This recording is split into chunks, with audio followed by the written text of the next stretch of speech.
politiko na to. Pumapayag pa kayo sa ganyan, mga kasama? Hindi pumapayag. Pero alam naman natin, desperado ang marami sa atin. Ang mahal ng mga bilihin, ang mahal ng bill sa ospital, ang mahal ng mga gamot. So saan tayo kakapit? Siyempre, desperado tayo dahil may pera si congressman, nalapit tayo doon, magmamakaawa tayo. Ang labas, superhero na naman, bayani na naman ang mga congressman. Ayaw natin ng ganito dahil ang kalusugan, karapatan niyan ng mamamayan. Nakasulat mismo yan sa konstitusyon natin eh. Ewan ko ba, may presidente tayong hindi alam kung ano nakasulat sa konstitusyon. May mga congressman tayo na hindi alam kung ano nakasulat sa batas. Kasi nga, ang interest nila, magmakaawa tayo. Pag tayo nagkasakit, kasama na po yung mga kaibigan nating mga pulis.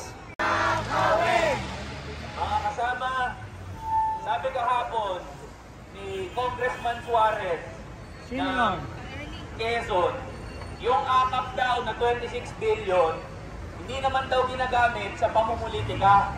Naniniwala kayo doon, mga kasama? Ginagawa na naman tayong tanga ng mga congressman at ng mga senador eh. Alam ng taong bayan kung bakit siniro ang budget sa PhilHealth at nilagyan ng 26 billion ang ayuda para sa Kapos ang Kita program. Gagamitin yan ng mga politiko, lalo-lalo na yung mga tatakbo sa 2025.